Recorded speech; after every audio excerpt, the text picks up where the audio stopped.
Aproveitando o ensejo do Outubro Rosa, você sabia que os tumores de mama também atingem números assustadores também relacionados aí aos nossos pets? Olha, eu tenho números aqui bem preocupantes, olha só. Segundo o Conselho Federal de Medicina Veterinária, cerca de 45% das cadelas e aproximadamente 30% das gatas têm diagnóstico para a doença. Roda o VT. Assim como nos humanos, a idade ou propensão genética dos animais podem ser desencadeadores do câncer, mas os distúrbios também podem ser influenciados por questões hormonais, ambientais e fatores de risco. Há algumas raças de cães com mais propensão ao desenvolvimento de neoplasias. É o caso do Rottweiler, do Golden e do Boxer. A doença pode aparecer em qualquer região do corpo. Entre os tipos de câncer mais comuns, destacam-se os tumores de mama, os tumores de pele e o linfoma. Assim como acontece nos humanos, a prevenção é importante e deve ser feita com visitas ao veterinário e a realização de exames periódicos. É isso que vamos ver agora, aqui no Revista da Cidade. Para falar sobre esse assunto, a gente está recebendo hoje aqui no programa a Fernanda Fragata, que é veterinária. Tudo bom, minha linda? Tudo bom. Tudo jóia, bem-vinda. Obrigada pelo convite. E a Tequila, que tá muito bonitinha aqui, fazendo bagunchinha no nosso estúdio, né, linda? Oi, tudo bem? A Tequila já é uma senhora? Já, 10 anos. 10 aninhos? Mas está esbanjando saúde, Graças a Deus. Mas essa já é uma idade que a gente deve ficar atento quando o assunto é tumor? Na verdade, a partir dos 7 anos, já é uma idade para a gente ficar bastante atento. Né? Hoje em dia, a gente até que conseguiu reduzir um pouco o número de tumores de mama por conta das castrações precoces. Né? Mas ainda o número é alarmante, então por isso a gente está investindo em campanhas, conscientizando também os donos de pet em relação a esses problemas que atingem os nossos amigos. O que também. seria uma castração precoce? Então, hoje em dia, você não pode mais vender um animal, ou mesmo se você for adotar um animal, bem, ele né, já gente? vem castrado, na maioria das vezes. Se for por uma ONG ou por uma loja que seja idônea. Agora, antigamente não, e muitas pessoas tinham os cães para procriar em casa. Então, com isso, o índice era bem maior. Mas também não existia muito essa mensuração, então se perdia um pouco esses dados. Mas hoje a gente já consegue mensurar e consegue também prevenir. E a castração precoce seria antes do primeiro cio? Antes do primeiro cio. Não precisa nem esperar o primeiro cio para castrar? Não, o ideal é justamente o contrário, que não espere o primeiro cio para estar castrando. Existia uma máxima também que se a cadelinha tivesse pelo menos uma cria, a chance de tumor seria menor. Então isso já caiu por terra? Não, isso caiu por terra. Eles não têm essa necessidade de ter a primeira cria, ou mesmo o macho de cruzar uma vez antes de castrar. O ideal é justamente que aconteça antes, porque assim você consegue evitar qualquer tumor que seja hormônio dependente. Então, todos os tumores que possam ter influência de algum hormônio, você consegue já reduzir em quase 99%. A gente está falando das cadelas, das gatinhas, mas também a gente vai abranger o assunto para outros tipos de tumores que atingem os cães de uma forma geral, inclusive os machos. Daqui a pouquinho eu volto, eu quero saber quais são os tipos mais comuns que a gente encontra hoje em dia e como que a gente deve fazer para, de repente, conseguir fazer uma primeira detecção em casa. E você já vai mandando a sua pergunta no @Revista da Cidade, deixa eu ver aqui. Tem um bumerangue muito bonitinho da Tequila no nosso @Revista da Cidade lá no Insta. Aproveita que a doutora Fernanda está com a gente, manda a sua pergunta. Vamos voltar aqui com a doutora Fernanda e a Tequila, porque eu quero saber, a gente falou sobre os tumores de mama que acometem as fêmeas, né? Que são o que aparece com maior número, maior prevalência. E no caso dos machos, ou outros tipos de tumores que acometam os dois? Nos Quais são as machos, frequências? tanto o câncer de testículo como o câncer de próstata também é bastante comum. E a gente também consegue evitar com a castração. Já algumas raças são predispostas a alguns tipos de câncer, outras mais predispostas a outros. Por exemplo, cães de pelo claro ou gatos de pelo claro, pelo branco e aquela pele rosinha. Eles são mais propensos a tumor de pele. Né? Então, cães de grande porte têm maior incidência de tumores ósseos. Por exemplo, o boxer, tem algumas raças que têm outro tipo de tumor de pele que aparece na pele, mas também pode aparecer em outros locais, que é o mastocitoma, que infelizmente é um câncer bastante agressivo. Então, na verdade, a gente tem algumas características de algumas raças que acabam tendo, na verdade, uma genética que predispõe a isso. Mas claro que todo o fator ambiental, né, uma boa alimentação e o dono sempre, né, procurando e Fazendo carinho no seu animal, você já consegue detectar alguma anormalidade. Alguma coisa diferente, né? Eu já ia te perguntar justamente isso. Quais são os locais onde a gente deve ficar mais atento? Quais são os locais do corpo? Porque às vezes um tumor é mais frequente numa região que a gente não costuma fazer carinho todos os dias ou não toca com tanta frequência. Como que a gente deve fazer para perceber isso? Então, na verdade, durante o carinho, não é? Então não deixa de ser um carinho, você vai né, apalpando mesmo, vai apalpando mesmo o animal. Então, no caso do câncer de pele, é muito comum em ponta de orelha, né, focinho, mas pode também acometer outras regiões do corpo. Né? Então, vou tirar a roupinha dela para ficar mais Ela tá com uma fácil. roupinha pós-cirúrgica, né? Isso. Mas ela não fez nenhuma cirurgia, não, ela né? não fez nenhuma cirurgia agora, não. Trouxe para mostrar pra gente.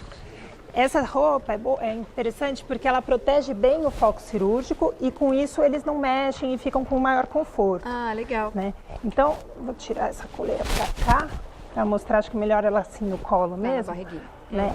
Então, essas pintinhas pretas não significam nada. Essas pintinhas pretas, na verdade, significam sim. A gente tem que estar sempre acompanhando, porque esse crescimento, né, não é para ser considerado normal. No caso dela, já foi feita a biópsia e foi detectado que são tumores benignos. Então, a gente vai acompanhando e vai retirando conforme isso vai machucando ou causando algum tipo de incômodo para ela. O próprio animal pode tentar lamber, morder e pode se ferir, arrancar, né? E se ferir. Então, não só os tumores malignos que a gente retira, alguns benignos também precisa retirar. E quando vai examinando a mama, né, lembrar que o tecido glandular, né, então o tecido da mama, ele é bem macio. Né, então, quem já fez o autoexame em si, né, então as mulheres que já fizeram, já conhecem um pouco esse tecido glandular. Agora, às vezes, nunca fez ou é um homem que tem uma cadelinha, então saber que ele tem que ser sempre macio. E qualquer carocinho que a gente encontrar é a normalidade. É bom então investigar. Levar no veterinário. E aí você vai palpando uma por uma, né? Lembrar que elas têm uma cadeia grande que começa desde cima, aqui, né? embaixo do braço, até lá embaixo. Então assim, é pegar mesmo e sentir como que está a textura de toda a pele. E nos machos? Nos machos, se ele não for castrado, né, a mesma coisa. Você pegar o testículo pela bolsa e ele tem que ser macio. Claro que ele é mais firme que a mama, mas ele tem que ser macio. Agora, a próstata não tem como examinar. Aí tem que realmente levar no veterinário para a gente estar acompanhando. Então, a partir dos 5, 6 anos de idade já é interessante acompanhar. E outros tipos de caroços pelo corpo, se a gente for sentindo, né? É bom investigar. Agora, a frequência que a gente deve levar no veterinário para que tenha aí sim um exame específico de apalpação feita pelo especialista? A cada 6 meses. 6 meses? A cada 6 meses já é suficiente. Agora, se tem alguma doença pré-existente, né, concomitante, aí o veterinário vai indicar qual a frequência para estar avaliando aquela doença e aí já aproveita e já dá uma avaliada geral. Né? Então, sempre... Agora, muita gente pode se perguntar, mas, poxa, diagnóstico de câncer, óbvio, é super preocupante, né? A gente nunca deve negligenciar, do contrário. Existe tratamento também para os cães, assim como existe uma sobrevida para os humanos? Existe sim. Vamos dar uma olhada nesse VT e a gente já conversa mais sobre isso aqui no estúdio.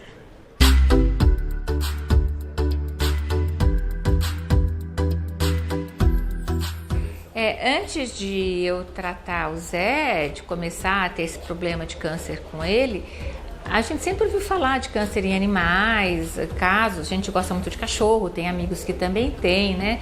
Mas eu nunca tinha passado por isso mesmo, né? De diagnosticar um câncer e começar a tratar. Foi realmente a primeira experiência assim na minha família, com os amigos mais próximos também. O Zé é um paciente que ele trata para linfoma, né? Foi diagnosticado aqui conosco. Ele vem, né? É um paciente que faz as aplicações de quimioterapia uma vez por semana. Ele deu certo ao tratamento e ele está muito bem. O procedimento da quimioterapia é feito unicamente via intravenosa.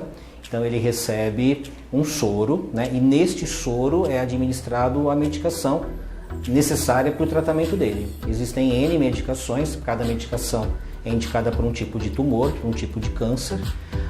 Essa medicação dura em torno aí de 30, 40 minutos, né? Às vezes um pouquinho mais rápido, mas geralmente a gente faz o soro mais lento, para que ele também não tenha nenhum tipo de desconforto. O animal chega para a gente faz essa avaliação, verifica esse animal num todo, né? inspeciona esse animal por inteiro e aí detectando realmente que ele tem algum tipo de alteração. No caso, um nódulo em mama, por exemplo, que é um tipo de câncer bastante comum em cadelas fêmeas inteiras. Você observa através dos exames físicos, você percebe que você tem um nódulo na mama, tá? A gente tem que investigar melhor isso. Então a gente encaminha esse animal para exames de imagem, que são exames complementares, e para exames, e a gente realiza também alguns exames de sangue que também vão indicar para a gente as possíveis alterações. Mediante esses exames, a gente inicia um tratamento, né? Esse tratamento ele pode ser tanto definitivo, quando a gente fala em cirurgia, e um tratamento de suporte, né? Que aí seria o caso da quimioterapia. Então, ele já superou e muito esse prognóstico inicial, né? Que já virou o velocímetro umas 2 vezes e ele está super bem. Qualquer coisa que o proprietário perceba que não está legal, que tem alguma coisa que não estava ali, uma bolinha, um nódulo, não está legal aquilo ali, não estava aqui isso, investiga, né? Leva no veterinário, o veterinário vai fazer uma avaliação mais completa.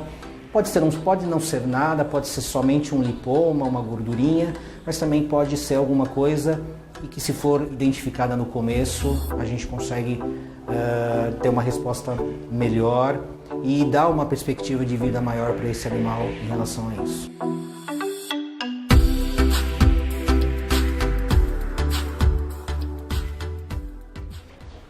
Bom saber que tem tratamento, né, gente? Então, os animaizinhos também fazem cirurgia, quimioterapia, radioterapia, claro que dependendo do caso, né? Isso, E muita gente, às vezes, tem receio que o animalzinho vai sofrer ou que vai ter queda de pelo por conta disso, né? Vai ficar careca. Isso não acontece com os cães e nem com os gatos, né? Eles normalmente reagem muito bem à quimioterapia e, com isso, a gente consegue ter uma sobrevida maior e uma qualidade de vida muito boa. Mesmo que a gente não consiga curar alguns tipos de câncer, a gente consegue reduzir bastante os malefícios da doença e consegue ter uma qualidade de vida que é o que a gente busca. Muita gente também fica na dúvida pela idade avançada do animal, muitas vezes, né? Um animal que já está com 16 anos, de repente apresenta um tumor, aí chega o veterinário e propõe uma cirurgia, depois uma quimioterapia.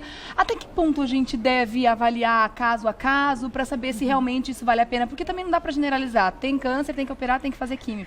O que você pensa sobre isso, doutora? Na verdade, esse é um ponto muito delicado, onde a gente tem que sentar com a família e a família é quem decide, no final, o que vai ser feito. Então, a gente tem que respeitar a vontade da família.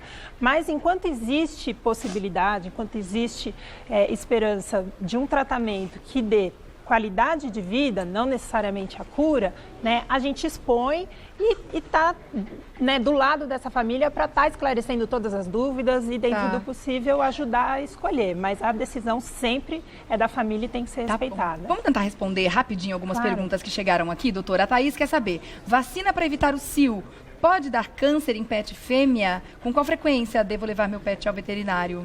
Sim, e hoje em dia a gente contraindica completamente essas vacinas, porque elas são hormônios em grande quantidade e com isso você tem um aumento muito grande do índice de tumor de mama. Então, não quer que tenha cio, castração.